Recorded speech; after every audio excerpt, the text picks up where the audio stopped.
Hello, hello, hello, and welcome back to the AI Cafe Conversations. This is Sahar Andrade, your AI whisperer, and we are in here today for a new episode of your favorite AI podcast, if I might say. So today is about the shadow AI epidemic and why 80% of your team is actually hiding AI use. I know we have been talking a lot lately about shadow AI because actually this is one of the emerging issues in all the workplaces that I have been consulting at. It keeps coming up, though no one knows really sometimes what it's called. The shadow AI is a new term. They know how it looks and how it feels and the results of it, but they don't really know the terminology of it yet. So we are going to talk today about why 80% of your team is hiding AI use and what it's costing you. Okay, 80% of employers are using AI at work. They are just not telling you about it. This is not about rule breaking or security risks, but it's actually about psychological safety crisis. And it's costing you millions in loss of innovation. So in this episode, I break down why shadow AI has reached an epidemic proportion, the 3 types of shadow AI users hiding in your organization, and why your AI policy is creating the exact problem it's trying to prevent. So if you lead people, you can't afford to ignore this. Again, this is the main issue that keeps coming up for me in whatever training I do, consulting, workshops. Shadow AI is the leadership blind spot of 2025, and it's going to bleed in 2026. Okay.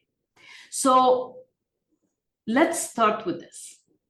And what does it mean? And what is actually shadow AI? Because it's a new terminology, especially AI is new and everything that we're using is brand new, but it's okay. You know that this is a no tech podcast, no tech required. I kind of demystify what AI is in very simple term because I'm not a techie.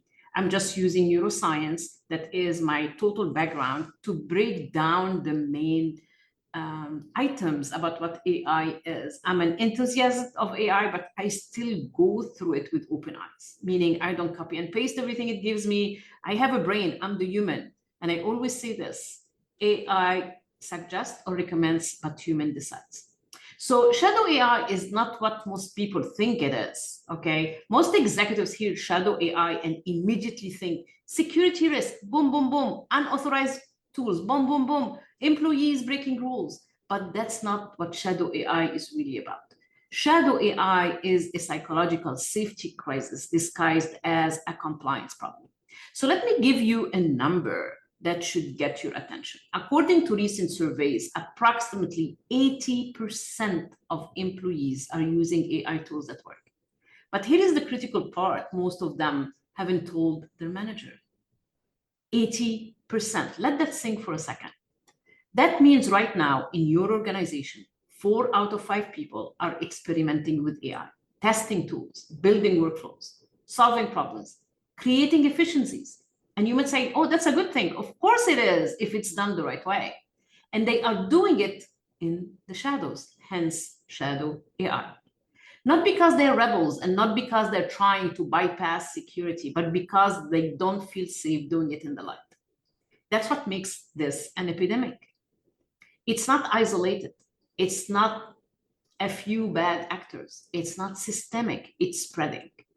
And it's doing damage you can't see because by definition, shadow AI is invisible. Today, I'm going to show you 3 things. First, why shadow AI has reached an epidemic proportions and why calling it an epidemic isn't hyperbole. Second, the 3 types of shadow AI users hiding in your organization right now and what motivates each one. And third, why your current approach to AI policy is making the problem worse, not better. So let's start with why this is an epidemic and not just a trend. My epidemic is not hyperbole. When I call shadow AI an epidemic, I'm being precise. An epidemic has 3 characteristics. It's widespread, it's hidden, and it causes harm. Shadow AI checks all 3 boxes. I'm not in fear mongering here. I'm just giving you the facts, because when we know, we can take care of things. And because of my neuroscience background, I go deep to the root of problems. Because if we put band-aids, it's not going to help. We need to go to the root of the problem so we can solve it. So let's talk about characteristic number one, which is widespread. We are not talking about a few early adopters sneaking around. We are talking about the majority of your workforce. Recent data shows that while 42% of organizations report officially using AI, actual employee usage is closer to 80%. That 38-point gap, that's shadow AI. Your official AI adoption metrics say one thing, reality says another. And here is what makes it an epidemic. It's spreading through informal networks. One person discovers a tool that makes their job easier. They tell a colleague quietly. That colleague tells another. Within weeks, an entire department is using unauthorized AI. But nobody tells leadership because nobody knows if it's allowed. Characteristic number two, it's hidden. Epidemics spread silently. You don't see them until they are already taken, or they have already taken hold. Shadow AI is the same. Your employees are not announcing their AI experiments in team meetings. They are not putting, use ChatGPT to write this report in their email signatures. They're not asking permission before trying a new tool. They are hiding it. And here is the neuroscience behind it. Your brain has a threat detection system. I always talk about that. It's the amygdala. And when you are uncertain where something will be punished or praised, your amygdala errs on the side of caution. Why? Because the default of our brain is negative. It's not positive. So we default to the negative. Everything bad, doom and gloom. It says better safe than sorry, better hidden than judged. So when employees don't know whether AI use will be seen as initiative or incompetence, innovation or cheating, efficiency or corner cutting, they hide it. The uncertainty itself creates the hiding behavior. And once hiding becomes the norm, it becomes the culture. New employees see others hiding AI use, so they hide it too. The epidemic spreads, not through official policy, but through observed behavior. Characteristic number three, it causes harm. This is the part most executives miss. They think, okay, people are using AI without permission, but if it's making them more productive, what's the harm? Here is the harm. When innovation happens in the shadows, the organization loses the learning, which is more important. Let me give you an example. Your sales team discover an AI tool that cuts proposal writing time in half. Brilliant. But they keep it quiet because they're not sure if it's approved. Meanwhile, your marketing team is manually doing the exact same work, spending twice as long, getting the same results. The learning doesn't spread. The efficiency stays silent. You are paying for duplicate effort because knowledge is trapped in the shadow. That's lost innovation. That's lost competitive advantage. That's millions of dollars in wasted time and effort. And it gets worse. When AI experiments fail in the shadows, and they will, because experimentation includes failure, the organization doesn't learn from these failures either. Your finance team tries an AI tool for forecasting. It produces garbage results. They quietly stop using it and never tell anyone. 3 months later, your operations team tries the same tool, gets the same garbage results, makes the same mistake, because nobody shared the learning. Shadow AI doesn't just hide success, it hides failure. And when you hide failure, you can't learn from it. So yes, epidemic is the right word. Widespread, hidden, harmful. And the question isn't whether shadow AI exists in your organization. The question is, how severe is it? And what it's costing you.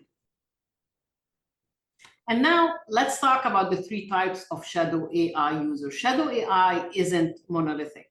It's not one type of person doing one type of thing. Shadow AI is actually more than that. There are three distinct categories of shadow AI users in your organization right now, and they are motivated by different things. So let's talk about type one, the experimenters. These are your curious, cautious employees. They have heard about AI, they want to learn, but they are not sure where the boundaries are. So they experiment quietly. They're using ChatGPT to brainstorm ideas. They are testing Grammarly for email writing. They are trying AI meeting summarizers to see if they actually work. The experimenters are not trying to build anything permanent. They are in exploration mode.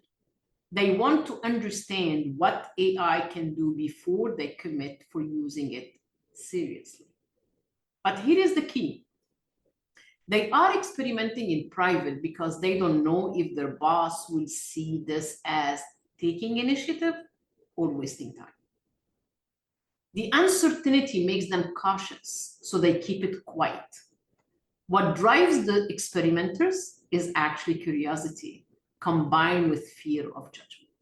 They want to learn, but they don't want to look incompetent by asking permission for something that everyone else probably already knows. So they Google it, they test it, they stay silent.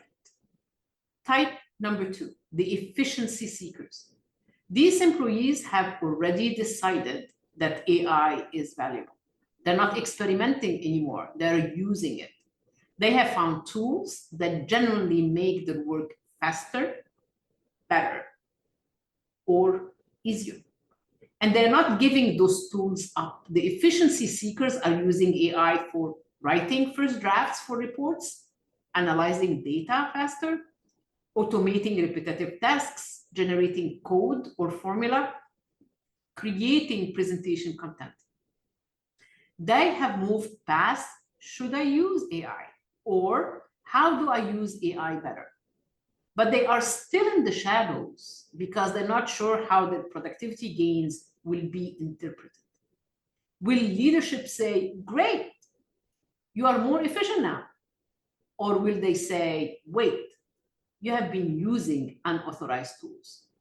Even worse will leadership say, if you can do your job faster with AI, maybe we don't need you anymore. The fear that efficiency will be punished, not rewarded, keeps the efficiency seekers underground. What drives them are actually results. They have seen what AI can do. They are not going back, but they are also not announcing it. Type number three, the shadow innovators. This is the group most executives don't realize exists. They are not people using AI for small tasks. These are people building systems. The shadow innovator have created custom GPTs for their department, built AI-powered workflows that save hours per day, integrated unauthorized tools into critical processes, trained their teams on AI tools without telling leadership. They're not hiding because they are afraid of getting caught. They're hiding because they have learned that asking for permission takes too long, involves too many committees, and usually results in not wait. It actually reminds me when I was a kid, I always believed it's easier to ask for forgiveness than for permission. Anyhow, so they stopped asking. The shadow innovators have concluded it's easier to ask for forgiveness than permission, right? Same thing that I did growing up. I mean, I drove my parents crazy. And here is the irony. They are often your highest performers, your most innovative thinkers, the people you had want leading AI transformation. But instead of leading it officially, they are doing it underground. What drives them? Impatience with bureaucracy. Who has patience for bureaucracy anyhow? Frustration with slow decision-making and a belief that the organization will benefit from their work, even if leadership doesn't know about it yet. So you have three groups, like I said: experimenters, curious but cautious; efficiency seekers, already seeing results but hiding them; shadow innovators, building systems without permission. All three groups share one thing: they don't trust that transparency will be rewarded. And that's the root of the epidemic. So let's talk about your AI policy that is making it worse. Here is the uncomfortable truth most executives need to hear.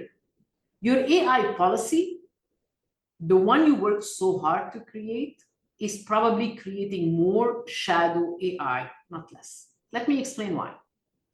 Problem number one: policies designed by legal, not users. Most AI policies are written by legal teams, IT security, and compliance officers. These are smart people. They're doing their job, obviously. Their job is to minimize risk. But here is what happens.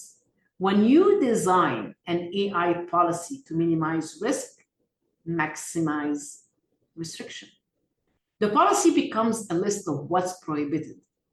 Do not use AI for customer data. Do not share confidential information with AI tools. Do not use unapproved AI platforms. And the list goes on and on and on. Notice what's missing? I hope you did. Any guidance of what is allowed, what is protected, what is encouraged. We have to give them both. Okay.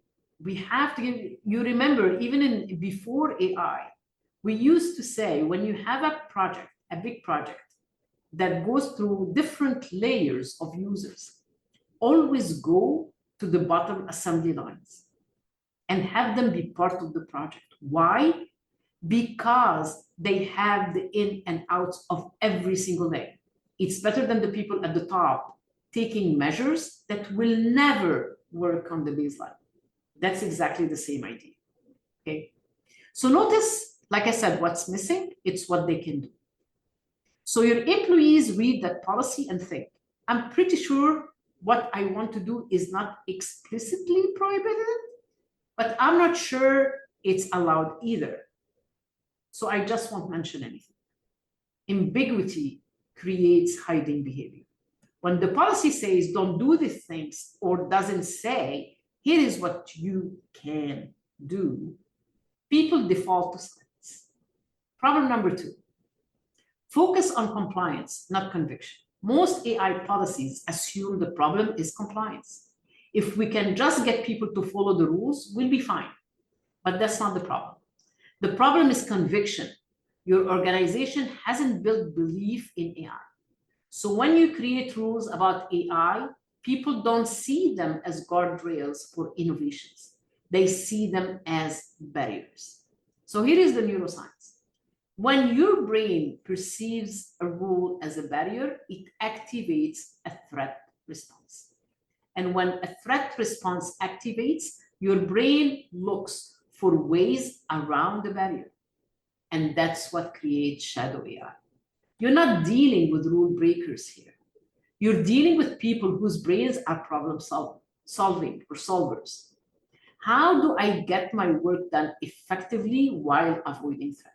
The answer: do the work in the shadows. Problem number three: no input from actual users. Here is a question. When you designed your AI policy, how many frontline employees were in the room? Exactly what I was saying earlier. Most companies, zero. The policy is created by senior leadership, legal, IT, compliance. Then it's rolled out to employees with the expectation that they will comply. But employees know things leadership doesn't know. They know that, for example, which tools actually help them to do their job, where the pain points are, what's realistic versus what's theoretical, which rules will be followed versus which will be ignored, When you design a policy without that input, you create a policy that doesn't match reality. And when policy doesn't match reality, people operate in reality and ignore the policy. That's shadow AI. Problem number 4, the policy paradox. Here is the paradox. The more restrictive your AI policy, the more shadow AI you create. Because restrictive policies send a message. We don't trust you with AI. And when employees don't feel trusted, they don't trust leadership with transparency. It goes both ways. So they hide. You wanted to prevent risky AI use, but by restricting it, you can actually made AI use invisible. And invisible AI use is way riskier than visible AI use. At least when people are open about their AI experiments, you can guide them. You can provide training. You can course correct. When AI use is underground, you can do any of that. You're not even sure what they are. You're not even sure which way to go. The policy created the exact problem it was trying to prevent. So let me share with you, now that we shared all that, what are action steps that we can actually do? So what do you do about the shadow AI epidemic? Here is where to start. Step 1, acknowledge it exists. Stop pretending shadow AI is not happening in your organization. It is. 80% of your employees are using AI without telling you. Cyber News actually did a big study on that, and it was like mind-blowing. The first step is admitting you have an epidemic, not a few isolated cases. Step number 2, create amnesty. Announce to your organization, we know people have been experimenting with AI. No penalties for past hidden use. We want to know what you are using, not to punish it, but to support it. Amnesty is the only way to make the invisible visible. Step number 3, rewrite your policy with your team. Pull in actual users. Ask them, what AI tools are you using? What's working? What's not? What do you need from leadership to do this safely and actively? Then redesign your policy based on reality, not fear. Step number 4, model transparency. If you are a leader and you use AI, say so publicly. Share what you're using, share what worked, share what failed. When leadership models transparent AI use, it signals psychological safety. And here is the root of all that. Your team's mirror neurons fire. They start mirroring that transparency, psychological safety. The epidemic doesn't end with policy. It ends with trust, psychological safety. Shadow AI is an epidemic. It's widespread, it's hidden, and it's causing harm your organizations can see, at least for now. But here is the good news. Epidemics can be stopped, not by policing them, but by addressing the conditions that allowed them to spread. In this case, the condition is fear, fear of judgment, fear of getting it wrong, fear that innovation will be punished instead of rewarded. Change the conditions and you change the behavior. Next Friday, I'm releasing a shorter episode where I will break down what I'm calling the $10 million shadow AI tax. The 5 hidden costs of shadow AI that most executives are not tracking. And the Wednesday after, I will dive into the root cause, how the conviction lag creates shadow AI at scale. If you haven't taken the shadow AI assessment yet, the link is in the show notes here under the podcast. It's a 5-minute diagnostic to help you see where shadow AI is hiding in your organization. Until then, I'm Sahar, your AI whisperer, a podcast where no tech are required. It's an AI podcast that demystifies the actual policies and the actual usage in the organizations. It's not a tech podcast, and it's not how to use ChatGPT and how to prompt podcasts. It's actually a real AI podcast that talk about the real issues that happen at the workplace. Shadow AI, before we close, I'm just reminding you that shadow AI is not a tech problem. It's a trust problem. And trust problems require trust solutions. See you Friday. Till then, show me some love. Like it, like the YouTube. Please share it with other people that can benefit from that. Subscribe to it. If you want to email me, you can email me at saharconsulting.com. You can find me on LinkedIn, Sahar Andrade, or you can find me on Instagram, Sahar the Reinvent Coach. Till we meet again, I am out of here. See you next time.